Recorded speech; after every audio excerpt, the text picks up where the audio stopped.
नमस्ते। थर्ड आई में आपका स्वागत है। सबसे पहले आज हमारे प्रधानमंत्री जिनका बलात्कार और रेप के बारे में क्या विचार हैं ये सुन लीजिए। आप मुझे कल्पना कर सकते हैं जब किसी छोटी बालिका पर बलात्कार होता है, कितनी दर्दनाक घटना है जी। लेकिन क्या हम ये कहेंगे कि तुम्हारी सरकार में इतने होते थे, मेरी सरकार में इतने होते हैं? मैं समझता हूं इससे बड़ा गलत रास्ता नहीं हो सकता है। बलात्कार बलात्कार होता है। आप जब वोट करने जाएं तब पल भर के लिए उस निर्भया को याद करना जिसके कारण आपको दिल्ली की हर बहन बेटी याद आएगी और तब जाकर के कमल के निशान पर वोट दबाना। आप जब वोट करने जाएं तब उस गुड़िया को याद करना, आपको छोटी छोटी बच्चियां नजर आएगी, छोटे छोटे बच्चे नजर आएंगे। आपके अगल बगल उनकी सुरक्षा के लिए, उनके भविष्य के लिए उनको स्मरण करके जाइए, उस गुड़िया को स्मरण करके जाइए, कमल के निशान पर बटन दबाइए और गारंटी लीजिए हमारी किसी गुड़िया पर कभी कुछ होगा नहीं। दिल्ली की धरती पर निर्भया का कांड हुआ, एक गरीब बेटी को जुल्म से मार दिया गया, उस पर बलात्कार हुआ। ये निर्भया का कांड आपकी आंखों के सामने हुआ। ये नीच राजनीति है कि नहीं? नीच राजनीति कौन करता है? नीच कर्म कौन करता है? मेरे भाइयों बहनों, कौन करता है पाप?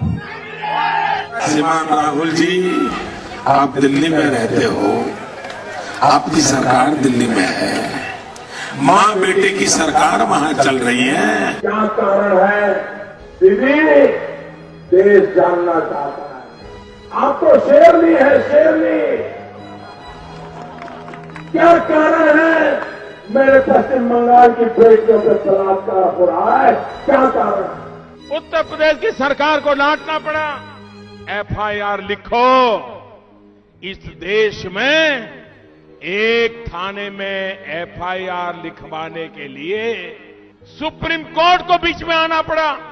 जिस देश राज्य में आपके एमएलए के नाम आ रहे हैं, बलात्कार, उसके बाद हत्या, ये काम कौन से काम है? जरा उत्तर प्रदेश की जनता को गिनाओ तो। ये मां बेटियों की इज्जत लूटने के लिए सपा सरकार बनाई थी? मां बेटियों की हत्या करने के लिए सपा सरकार बनाई थी? क्या यही काम किए आपने? ये काम है कि कारनामा? आपको इनकी बात सुन के अब गुस्सा आ रहा है कि आपको इनकी बात पे विश्वास है? क्योंकि ये केवल कागजी बातें रह गई हैं। मैं हाथरस के रेफरेंस में ये सारी बातें कर रहा हूं। हाथरस में जो रेप केस हुआ, अब एक नई थ्योरी धीरे धीरे, अभी तक तो सब लोग ढके छुपे बैठे थे, एक धीरे धीरे चल रहा है कि वो राजस्थान में क्या हुआ, राजस्थान में क्या हुआ। अरे भाई, राजस्थान में जो हुआ, अभी बात हाथरस की करो। अभी बात नेहरू के समय क्या हुआ, इंदिरा के समय क्या हुआ, उसकी बात मत करो। एक अपराध हुआ है और उस अपराध में जो भी पुलिस का रोल है उसको देखकर लोग गुस्से में हैं। देखिए, ये अपराध और इसके कारण में आपको जाना होगा, आपको थोड़ा समझना होगा कि ये कैसे हो रहा है। लोकतंत्र में हम और आप जी रहे हैं, उसमें एक व्यवस्था है। आज से कोई भी शासक आ जाए, चाहे मोदी जी आ जाए, चाहे मोदी जी से 10 गुना ताकतवर आ जाए, चाहे वीक आ जाए, अपराध तो होंगे, क्योंकि वो बेसिक ह्यूमन टेंडेंसी है। अब अगर वो अपराध होता है तो एक जो व्यवस्था हम लोगों के यहां, उसमें सबसे पहले क्या होता है? पुलिस का काम है रिपोर्ट दर्ज करना। पुलिस रिपोर्ट दर्ज करती है और उसके बाद वो तफ्तीश या इन्वेस्टिगेशन जो कहिए वो शुरू करती है, और फिर उसी को लेके अदालत में वो जुर्म साबित करवाती है कि भाई इस व्यक्ति ने ये अपराध किया है और ये उसके सबूत हैं और इस तरह से हमने तफ्तीश की और इसको सजा मिलनी चाहिए। अब इसमें जो सबसे, मेरे हिसाब से जो सबसे इंपॉर्टेंट कड़ी है अपराध को रोकने के लिए, वो पुलिस है।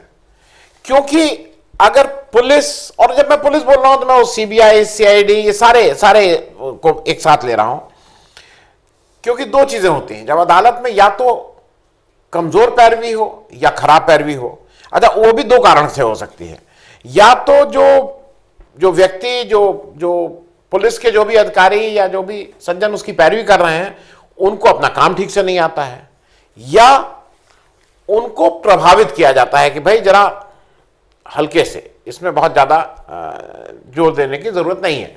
जो हम और आप बहुत सी जगहों पे देखे हैं, अभी परसों नरसों सीबीआई कोर्ट में केस चला, सीबीआई 28 साल तक उसकी पैरवी की कि ये कैसे हुआ है और बाबरी मस्जिद कैसे गिरी है, लेकिन पैरवी कितनी अच्छी की आपके हमारे सामने है, जहां पे सबको बरी कर दिया गया क्योंकि सीबीआई 28 साल में कोई सबूत ही नहीं दे पाई।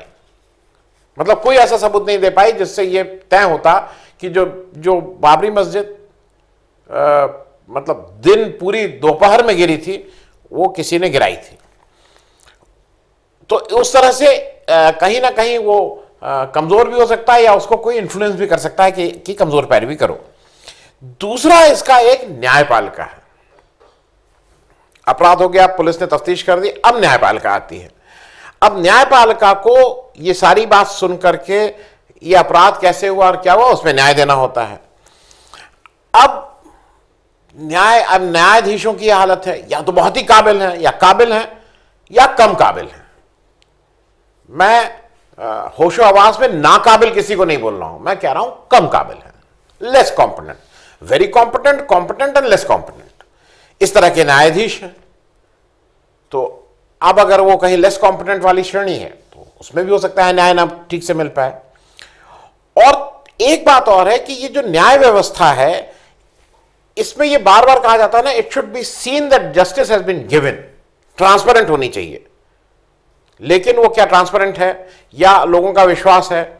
अभी जिस तरह से हमारे पुराने सीजीआई गोगोई साहब ने कुछ निर्णय दिए, उसके बाद वो राज्यसभा चले गए, तो एक आउट ऑफ डाउट तो लोगों के दिमाग में आ गया ना। जिस तरह से प्रशांत भूषण ने खुलेआम कहा कि भाई इस तरह की दिक्कतें हैं न्यायपालिका में, और वो हमने आपसे सबने देखा। तो इन सब चीजों से बच बचा के अपराधी को सजा मिल पाए, इसकी संभावना बहुत कम होती है, क्योंकि बढ़िया केस बने, बढ़िया अधिकारी मिल जाए, बढ़िया पैरवी हो जाए, बढ़िया अदालत में उसको सुन लिया जाए, बढ़िया जज हो, वो अफेक्टेड ना हो, ये सारी चीजें हो जाए। अब ये सब तो मतलब आपको अगर हुआ और आप भाग्यशाली हुए तो आपको शायद न्याय मिल जाएगा। मैं इसलिए इसको आपको समझाने की कोशिश कर रहा हूं कि अभी हाल के दिनों में क्या हुआ है, एक उत्तर प्रदेश में एक नई परंपरा शुरू हुई है। पुलिस को कहा जा रहा है कि ठोक दो। यह हमारे जो राजनीतिक लोग हैं, जिनके हाथ में सत्ता है, वो कह रहा है ठोक दो। अब ठोक दो जब आप कह रहे हैं, तो विकास दुबे वाले केस में वो सबको पता है खुलेआम क्या हुआ था। मतलब वही एक गाड़ी पलटती है और वही एक भागते हैं और उन्हीं को गोली मार दी जाती है। फिर अब मतलब जो इनकाउंटर होते हैं वो खुलेआम पता है कि उस इनकाउंटर का क्या मतलब होता है, उसमें कुछ कहने की जरूरत नहीं है। अब जब आप पुलिस के द्वारा अपने प्रशासन को, पुलिस के द्वारा आप इस व्यवस्था को ठीक करने की कोशिश करेंगे, तो उसका यही होगा कि रात में 2 बजे 1 बजे जाके पुलिस लाश जलाने लगेगी। आज लोगों का ज्यादा गुस्सा रात में 12-1 बजे उसके घर वालों को बिना बताए घर के अंदर बंद करके और मिट्टी का तेल छिड़क के, जो बिल्कुल मतलब धर्म के हिसाब से बिल्कुल अधार्मिक बात है, उस तरह उसकी लाश जलाने पे लोगों को ज्यादा गुस्सा है। क्योंकि अभी क्या हो रहा है ना कि आपको जब विकास दुबे हुआ तो सबको बहुत अच्छा लगा था। पुलिस कैसे न्याय कर सकती है? पुलिस का काम तफ्तीश करना है, इन्वेस्टिगेशन करना है। क्योंकि अभी एक नया और निकला ना, अभी फिर हमारे सरकार ने कहा है कि कुछ ऐसे जो पाए जाएंगे लोग, ऑपरेशन दुराचारी या कौन सा है, कि जो मन चले पाए जाए, उनके हम फोटो लगवा देंगे हर जगह, हर चौराहे पे।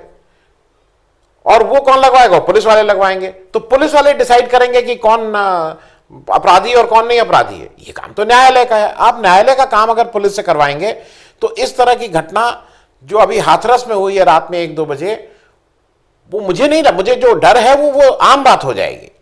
क्योंकि मेरे हिसाब से एक अपराध हुआ है जो उस लड़की को मारा गया है, और उससे बड़ा अपराध रात में जिस ढंग से उसकी लाश को जलाया गया है वो भी बड़ा अपराध है। और वो पुलिस के जो भी वहां के अफसर थे वो तो उसके सीधे सीधे दोषी हैं, अपराधी हैं मेरे हिसाब से। और साथ में जिसके भी इशारे पे, क्योंकि वो बार बार अगर आप देखिए तो हर जगह कहा जा रहा है ऊपर से आदेश है, ऊपर से आदेश, जो भी आदेश है उसको भी बिल्कुल अपराधी की श्रेणी में रखना है और उसके ऊपर भी मुकदमा चलना चाहिए। आप बिना घर वाले की मर्जी आप ला के ऐसी लाश जला देंगे और फिर आप बात करेंगे। अब क्योंकि अब ये हो रहा है, एक नया चीज हो गई है कि अब नया आ रहा है कि वो रेप ही नहीं हुआ था और उसकी डिटेल्स में जा रहे हैं।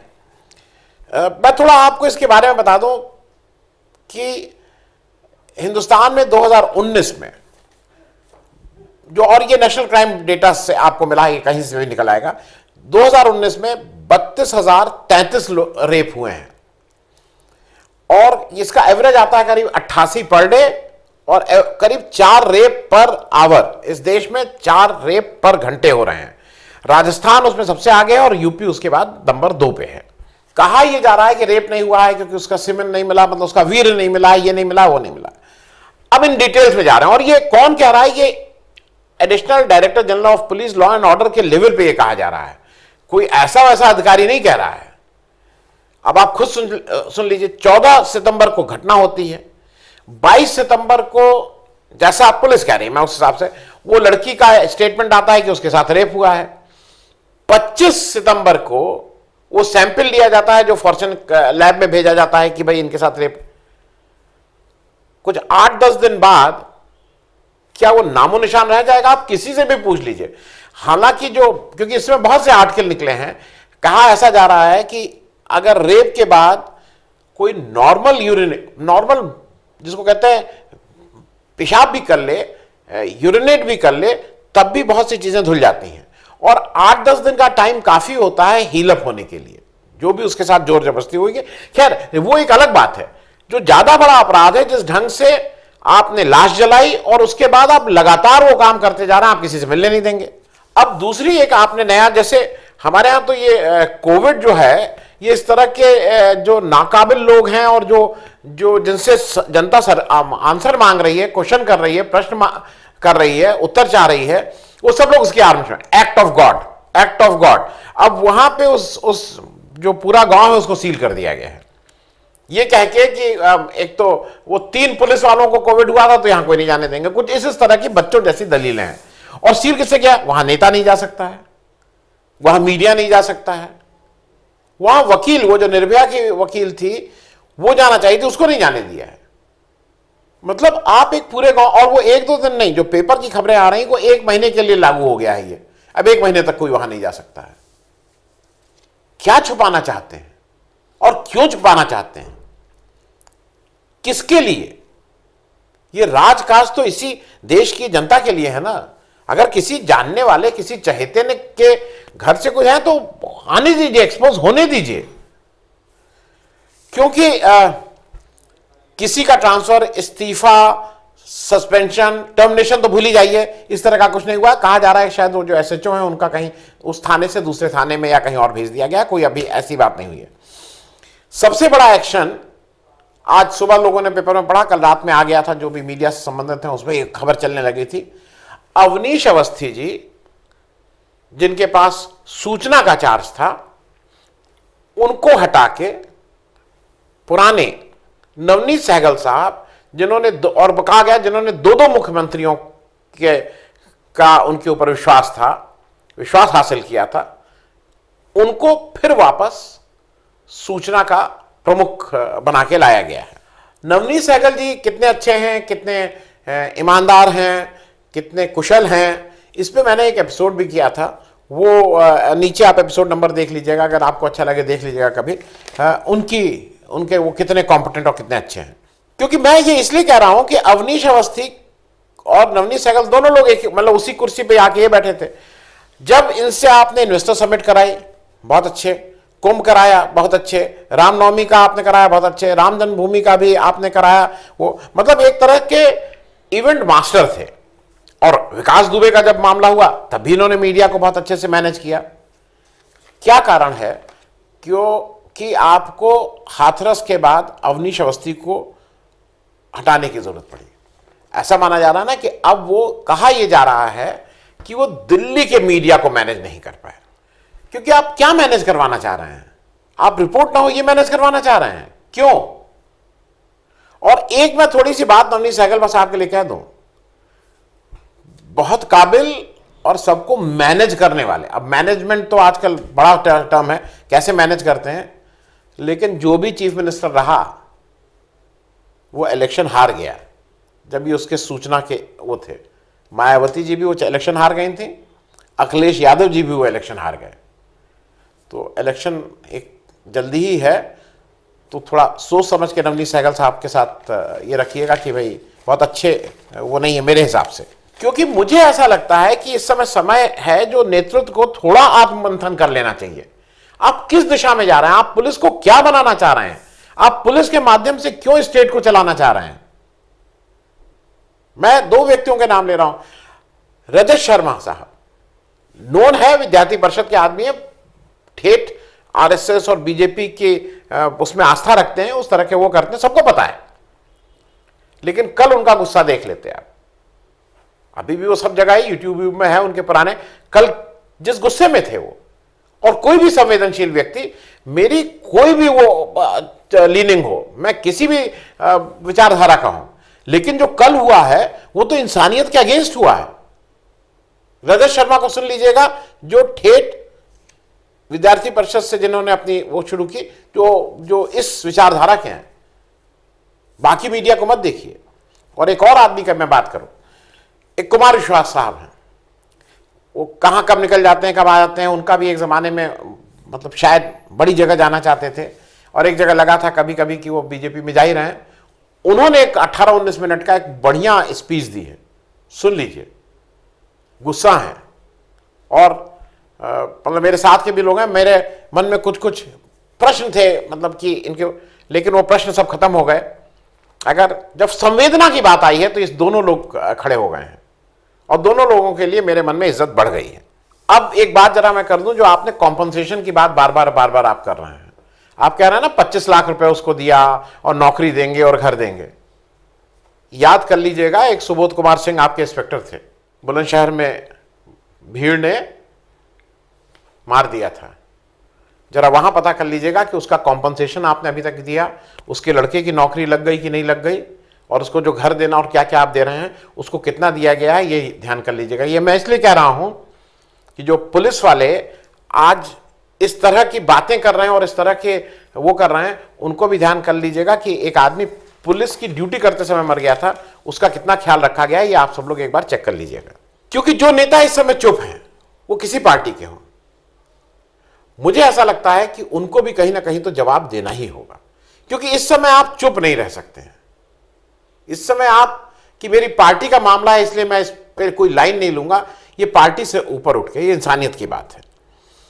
क्योंकि कभी कभी ये लगता है ना कि एक नारा चला था इंदिरा गांधी के समय में, गरीबी हटाओ, तो उसको बाद में लोग ये कहते थे गरीबी तो हटी नहीं थी, तो लोग उसका मजाक ये उड़ाते थे कि वो गरीबी हटाओ नहीं था, नारा था कि गरीब हटाओ, गरीबी को गायब कर दो। उसी तरह से एक नारा आपने दिया था बेटी बचाओ। लोग ये कहने लगे हैं कि बेटी किससे बचाओ, ये उन्होंने स्पष्ट कह दिया था। अब आप ही को समझ में नहीं आया तो कोई क्या करे। ये तो सरकार ने आगाह कर दिया था ना कि अपनी बेटी बचाओ। एक फास्ट ट्रैक कोर्ट की आपने बात की कि एसआईटी होगी और फास्ट ट्रैक कोर्ट में कर देंगे। मेरा आग्रह है जब वो फास्ट ट्रैक कोर्ट चलाइएगा ना उस पीड़िता के लिए, हाथरस वाली, तो चिन्मयानंद जी का एक पुराना केस है 2011 या 12 का, मैंने उस पर भी किया हुआ एपिसोड, उसको भी उस फास्ट ट्रैक कोर्ट में डाल के उस पर भी कुछ कार्रवाई करवा दीजिएगा। अगर आपको दी पब्लिक के कार्यक्रम पसंद आते हैं तो इन्हें लाइक करें। अगर आप इस वीडियो को YouTube पर देख रहे हैं तो चैनल को सब्सक्राइब करें, और अगर आप इसे Facebook पर देख रहे हैं तो दी पब्लिक के पेज को लाइक करें। अगर आप चाहते हैं कि हम निष्पक्ष पत्रकारिता को जारी रखते हुए आपसे जुड़े मुद्दों पर सवाल उठाते रहें तो हमें सहयोग करें। आपका छोटा से छोटा सहयोग भी इस मुहिम को जारी रखने में हमें ताकत देगा। डोनेट करने के लिए डिटेल्स जो हैं वो डिस्क्रिप्शन बॉक्स में दी गई हैं। धन्यवाद।